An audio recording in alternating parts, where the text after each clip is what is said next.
Assalamualaikum warahmatullahi wabarakatuh.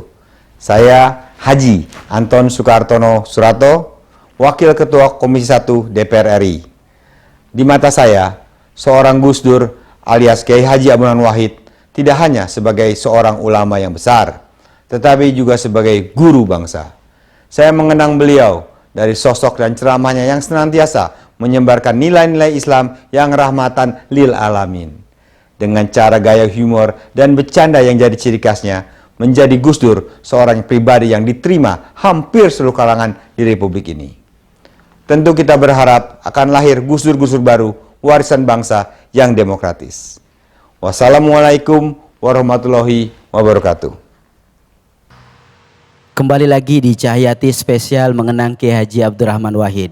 Bapak, Ibu semua pemirsa yang dirahmati Allah SWT, di segmen ini kita melanjutkan kembali untuk berbincang-bincang lagi dengan keluarga besar daripada Kiai Haji Abdurrahman Wahid. Begitupun masih bersama dengan kita Bapak Lukman Hakim.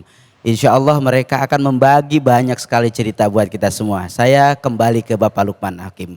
Pak Lukman, sejauh Pak Lukman bersama dengan beliau, adakah pembicaraan secara pribadi mengenai tentang masalah masa depan bangsa? Iya, ya tentu kalau bertemu dengan beliau, selalu yang dibicarakan adalah umat. Masya Allah. Yang dibicarakan adalah masyarakat, ya Begitu bangsa, negara, nggak ada yang lain. Begitu. Allahu Akbar. Jadi nggak pernah tuh kita bicara masalah urusan pribadi atau apa itu. Saya kok belum pernah Jarang mungkin punya pengalaman seperti itu. Masya Allah. Nah, jadi beliau itu sependek pengetahuan saya tentu yang sangat mudah untuk segera bisa kita tangkap adalah sisi kemanusiaannya gitu. Dan mungkin dalam konteks sekarang ini yang perlu untuk kita teladani begitu ya. Karena kan kita ini kan sekarang hidup semakin kompetitif, persaingan ini kan semakin keras, semakin ketat, semakin tajam, semakin besar gitu. Persaingan hidup maksud saya. Jadi kompetisi hidup itu kan ada di mana-mana. Jadi kita ini mudah stres karena stresor yang memicu stres itu semakin ada di mana-mana gitu. Sehingga lalu kemudian langsung atau tidak langsung itu menggerus sisi-sisi kemanusiaan kita. Kita mudah eksplosif, kita mudah marah, kita mudah meledak. Hanya karena persoalan sepele aja di jalan misalnya, kesenggol orang aja udah. Ya itu, kita itu jadi sisi-sisi kemanusiaan kita yang penuh dengan kasih sayang, kedamaian, yang begitu-begitulah. Itu semakin hilang. Nah, almarhum Gus Dur itu orang yang sangat concern betul dengan ini. Jadi semua aktivitas hidupnya, titik pijak dasar landasan beliau bersikap dengan arah orientasi kemana akan menuju itu bertolak dari aspek kemanusiaan gitu. Nggak kebayang gitu ya. Iya, jadi beliau itulah kenapa beliau tidak pernah mempersoalkan perbedaan, apapun perbedaan itu. Mau perbedaan suku, etnis, jenis kelamin, warna kulit, bangsa, agama sekalipun yang dipeluk. Buat beliau itu semua harus ditanggalkan kalau terkait dengan kemanusiaan. Ungkapan beliau yang sangat menarik itu kan yang paling penting dari politik itu adalah kemanusiaan. Itu jadi karena manusia itu kan makhluk politik. Semua aspek kehidupan ini pada dasarnya politik dalam pengertian yang luas gitu. Tapi namun demikian politik sepenting itu harus tunduk ketika berhadapan dengan kemanusiaan. Jadi kemanusiaan itu harus di atas. Harus di atas politik itu lebih penting. Jadi ini menurut hemat saya yang terus harus menjadi acuan kita. Karena ini never ending proses yang nggak pernah selesai begitu. Baik. Perjuangan yang nggak akan pernah selesai karena kita manusia gitu, sehingga kita harus tetap menjaga sisi-sisi kemanusiaan kita di tengah-tengah keragaman kita, di tengah-tengah kompetisi, kompleksitas hidup yang semakin besar ini. Masya Allah, terima kasih Pak Lukman. Kita ke Mbak Inayah. Mbak Inayah, saat ketika ayahanda menjadi seorang presiden Republik Indonesia, bagaimana perasaan keluarga? Perasaan saya ya. Baik. Tat, kalau keluarga kan saya nggak Iya. tahu perasaan kakak-kakak saya ya. Khususnya Mbak Inaya. Stres. Bagaimana maksudnya itu? Seperti apa maksudnya itu? Karena semua orang kan menuntut Bapak begini, begitu, Iya. gitu. Terus kayak sering banget apa yang dilakukan Bapak terus dihujat gitu misalnya. Dianggap kontroversial gitu. Karena memang pada saat itu kalau saya mengistilahkannya tuh kayak kita lagi sakit kan. Karena sebelumnya kita udah sakit nih, udah kena kanker banyak banget kan, korupsi di mana-mana, kondisinya nggak bagus lah. Terus tiba-tiba ada orang datang, oh mesti hidupnya masih sehat, mesti begini, mesti begitu, kan nggak enak tuh. Jadi orang langsung, nggak mau gitu. Nah, begitu juga itu yang dilakukan oleh Gus Dur ketika membuat perubahan. Ayo kita mesti kerja sama-sama. Ayo sekarang harus transparan, nggak boleh lagi ada korupsi misalnya segala macam. Lah yang dulu enak-enakan jadi kesel. Ya saya nggak bisa korupsi lagi dong. Yang dulu seneng karena kelompoknya lebih kuat daripada yang lain, bisa seenak-enaknya dibanding kelompok yang lain. Jadi kesel, ya saya udah nggak bisa seenak-enaknya lagi dong gitu. Nah akhirnya banyak juga yang kemudian melakukan tindakan-tindakan untuk menjatuhkan Gus Dur misalnya. Nah itu yang kemudian terjadi. Jadi ya kita stres. Masya Allah, terima kasih. Saya ke Mas Ferry. Mas Ferry ini yang keberapa berarti Mbak Inaya? Ya, Putra keberapa berarti? Mas Firly ini sepupu saya. Jadi ini Sepupu. ponakannya Gus Dur yang ke banyak lah pokoknya. ya banyak. Ya, Masya Allah, ponakan ya. Nah saya pengen kita tahu. cucunya Pak Wahid dan Wahid, keponakan Gus Dur ada 20 orang. Oh. Saya nomor 18, Mbak Ina nomor 20. Jadi kita terakhir tuh, udah terakhir. Oh gitu, Generasi Masya mudanya Allah. lah. Dan sesi udah ini sisaan. Iya. Oke, saya mau tanyakan sosok seperti apa Gus Dur di mata Mas? Iya, sebagai seorang keponakan, saya termasuk keponakan yang beruntung sering berinteraksi dengan Gus Dur, dengan Pak Dur kalau saya panggil, karena saya sering mengantarkan ayah saya seorang dokter Umar Wahid, beliau dokternya Gus Dur lah ya. Jadi setiap minggu pagi, setidaknya minggu pagi itu subuh-subuh saya sudah berangkat dari rumah menuju ke Ciganjur. Ina belum bangun waktu itu pasti. Jadi saya sering berdiskusi dengan Gus Dur. Ada satu nasihat yang saya ingat, dan seperti tadi Ina bilang, Pak Dur itu bukan hanya memberikan nasihat tapi juga melakukannya, cuma melaksanakannya. Satu nasihat dari Gus Dur saya ingat adalah jadilah manusia yang bermanfaat. Dan itu benar-benar dilakukan oleh Pak Dur, baik ketika sebelum, saat menjadi presiden, setelah tidak menjadi presiden, bahkan ketika sudah meninggal. Sebelum menjadi presiden sebagai ketua NU, ketua PBNU, tentu banyak yang beliau lakukan untuk umat. Ketika presiden apalagi. Baik. Sudah tidak menjadi presiden pun tidak mengurangi manfaat Pak Dur. Contohnya banyak sekali korban TKI kita di luar negeri yang ngadunya juga ke Gus Dur, bukan ke pemerintah gitu. Ngadu ke Gus Dur, dan Gus Dur juga bisa dengan segala caranya bisa melepaskan TKI kita yang di Saudi dari hukuman mati, misalnya sebenarnya seperti itu. Bahkan sekarang 12 tahun beliau berpulang pun manfaatnya masih sangat dirasakan. Dirasakan betul ya, Masya Allah. Sebelum pandemi setiap hari ada ribuan jamaah yang berziarah ke makam beliau. Alhamdulillah. Tentu juga itu menggerakkan ekonomi di sekitar pesantren. Lingkungan ya. Iya, baik tukang makanan, bahkan sekedar orang-orang yang punya bisnis baju Gus Dur pun menjadi laku. Jadi itu benar-benar Gus Dur yang saya ingat sekali, jadilah orang bermanfaat, dan itu beliau lakukan bahkan jauh setelah beliau meninggalkan kita semua. Terima kasih Mas Ferry. Oke, kita kembali ke Kak Inaya. Mbak Inaya. Mbak Inaya boleh dong cerita, ada nggak sih kenangan unik gitu bersama ayahanda? Kenangan unik. Nah, gini ya, Tati ya, orang tuh suka nyangka pekerjaannya ayah saya presiden. Bukan. Pekerjaan ayah saya aslinya pelawak. Gue lucu banget soalnya. Dia ngapain aja sambil ngelawak gitu. Jadi itu pekerjaan utama. Kalau presiden itu pekerjaan sambilan gitu. Nah, karena suka ngelawak, teman-teman saya suka banget sama bapak saya. Jadi kalau misalnya ada bapak saya di rumah, pokoknya teman-teman saya tuh langsung bilang, pokoknya kalau bapak kamu ada di rumah, kan jarang ya, Nat ya. Pokoknya kalau bapak kamu ada di rumah, kami harus dikasih tahu. Jadi kadang saya kalau ada bapak saya lagi di rumah gitu, saya bilang sama teman-teman saya bolos. Ya. Ayo kita ke rumah kamu gitu. Terus mereka nonton bapak saya kayak stand up gitu. Nah itu jadi itu kenangan yang kalau buat saya ya saya yakin juga buat teman-teman saya juga mungkin nggak terlupakan karena bisa dapat tontonan gratis juga makan gratis kan gitu teman-teman saya. Masya Allah, terima kasih Mbak Ena ya. Kita ke Pak Lukman. Pak Lukman, kita nih sebagai anak bangsa harus bangga dengan adanya sosok Kiai Haji Abdurrahman Wahid. Lalu apa sih yang harus kita perjuangkan dan harus kita teruskan dari perjalanan beliau?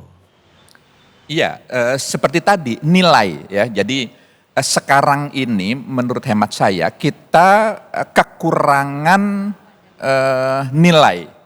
Bagaimana nilai itu diinternalisasi, bagaimana nilai itu kembali diangkat, lalu kemudian difahami supaya lalu kemudian terinternalisasi pada diri kita, lalu harapannya bisa mengejawantah, bisa mewujud, bisa manifest, bisa diamalkan gitu. Nah tadi itu nilai-nilai kemanusiaan. Kalau kita punya pemahaman yang baik terkait dengan nilai-nilai kemanusiaan, kita sudah nggak perlu lagi diajarin untuk toleran misalnya, untuk menghargai, menghormati perbedaan yang ada pada pihak lain, itu sudah nggak perlu diceramahin, nggak perlu dikhutbahin, dan seterusnya. Karena kita sudah paham bahwa pada dasarnya kita ini satu kesatuan. Karena kita sesama manusia misalnya gitu. Jadi penanaman nilai-nilai ini, kalau kita paham itu, kejujuran, transparansi, itu sudah itu dengan sendirinya gitu. Jadi toleransi, lalu kemudian berbagi, berempati, peduli, hal-hal seperti itu sebenarnya buah dari pemahaman kita yang baik terhadap nilai-nilai kemanusiaan yang itu semuanya diajarkan oleh agama.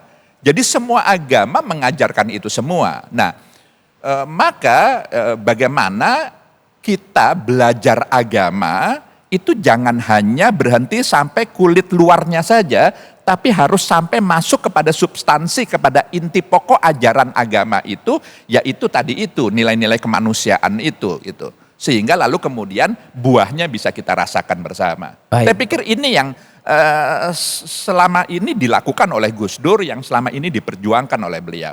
Baik, terima kasih Pak Lukman. Kita ke Kak Inayah. Mbak Inayah, boleh dong cerita kepada kita detik-detik terakhir daripada ayahanda menghembuskan nafas.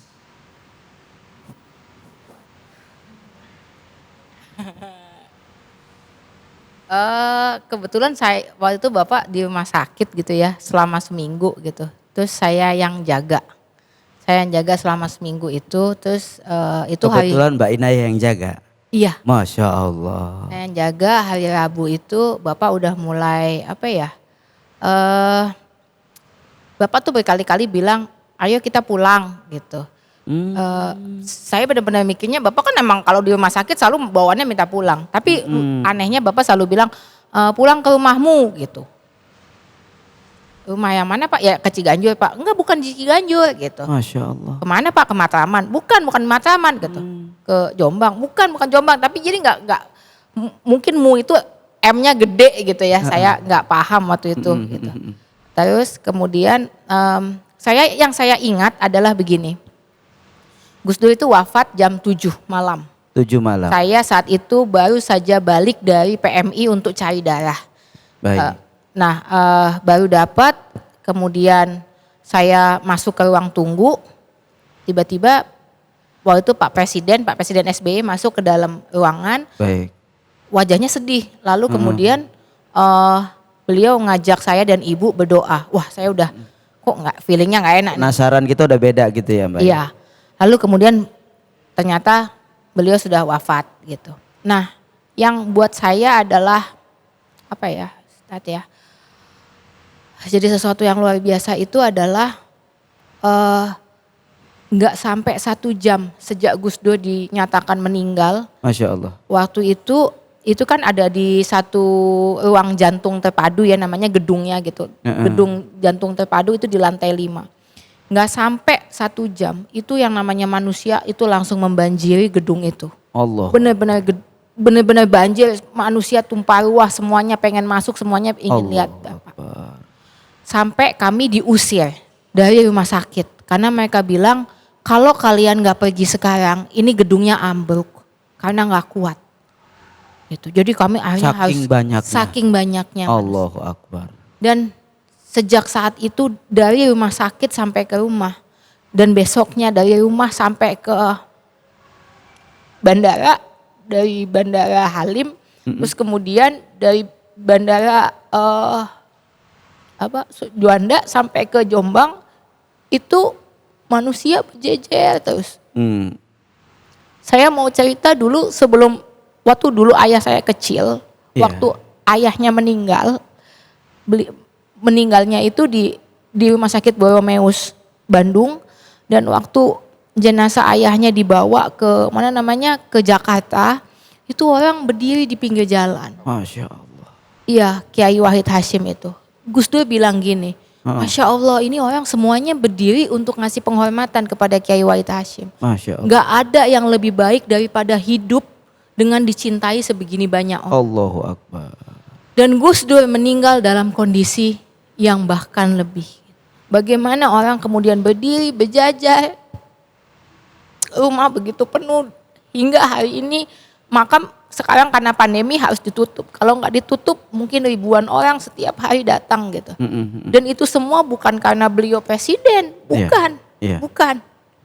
Atau beliau misalnya terkenal atau banyak uangnya atau apa, enggak. Karena beliau bokek terus. Tapi itu karena beliau sepanjang hidupnya memperjuangkan manusia. Allah. Memperjuangkan masyarakat. Jadi seperti yang dikatakan oleh beliau, tidak ada yang lebih baik daripada meninggal dengan cara dicintai begitu banyak orang. Dan beliau sadar seseorang hanya bisa dicintai kalau awalnya mencintai orang terlebih dahulu. Masya Allahu Akbar. Kak Inayah, kalau misalkan ini bulan Ramadan, beliau masih ada di tengah kita dan Kak Inayah masih punya kesempatan untuk bicara sesuatu.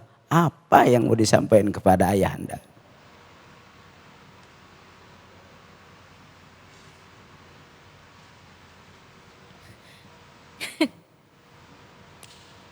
Tahu mungkin nggak bisa nanya apa-apa, mungkin meluka aja Tat. Masya Allah.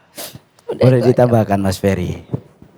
Kalau hari ini menjadi momen yang bisa mempertemukan, apa yang mau disampaikan? Berat juga ya pertanyaannya. Saya dua hal mungkin ya. Kalau untuk bangsa dan negara, saya akan bilang ke Pak Dur, tolong nasihatin lah orang-orang itu. Pak Dur pasti didengar sama mereka. Tolong nasihatin, tolong tetap jaga Indonesia.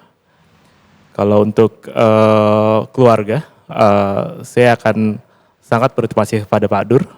Karena terus terang ketika Pak Dur masih hidup, saya tidak pernah, ya karena mungkin keengganan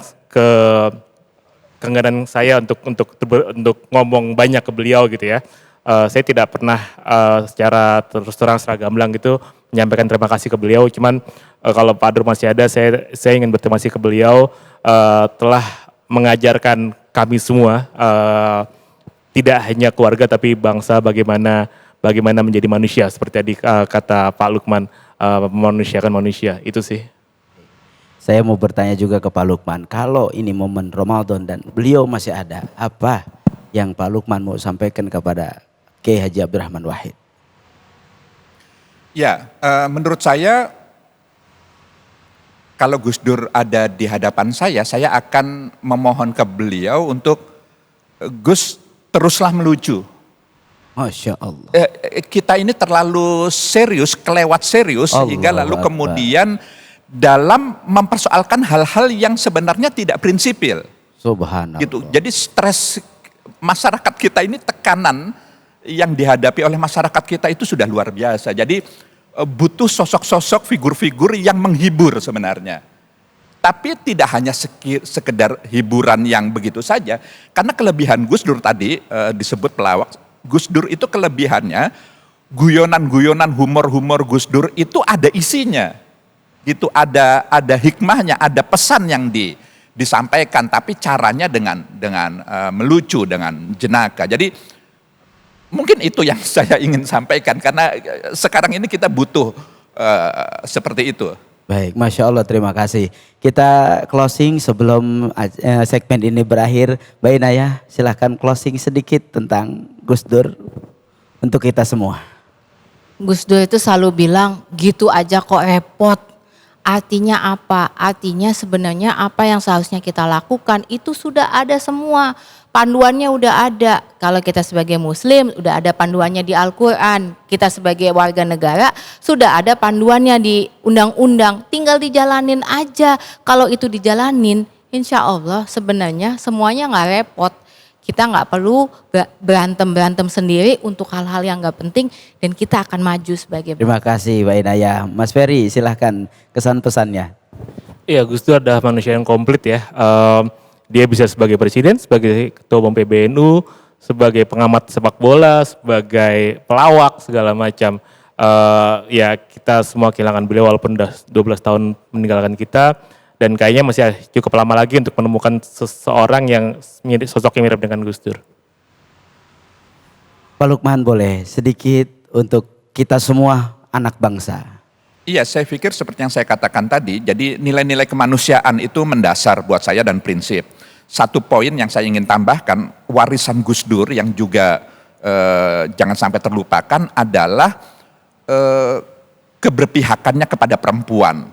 Jadi Gus Dur itu ketika menjadi presiden melahirkan impres tentang pengarus utamaan gender. Jadi bagaimana hak-hak perempuan yang selama ini terkesampingkan itu lalu kemudian Gus Dur mampu mendudukannya secara lebih proporsional. Jadi kepeduliannya terhadap perempuan itu juga, dan itu hakikatnya adalah buah dari pemahamannya yang luar biasa terhadap nilai-nilai kemanusiaan. Terima kasih banyak Pak Lukman, terima kasih banyak Mbak Inayah, terima kasih banyak Mas Ferry telah membagi banyak sekali informasi yang alhamdulillah menambah kecintaan kita kepada sosok Kiai Haji Abdurrahman Wahid yang begitu melegenda, begitu sederhana, begitu tidak bisa kita lupakan. Mudah-mudahan akan lahir banyak Abdurrahman Wahid selanjutnya untuk terus mewujudkan bangsa kita ini. Amin ya Rabbal Alamin. Setelah ini kita akan dengarkan tausiah. Jangan kemana-mana, tetap di Cahaya Hati Indonesia spesial mengenang Kiai Haji Abdurrahman Wahid.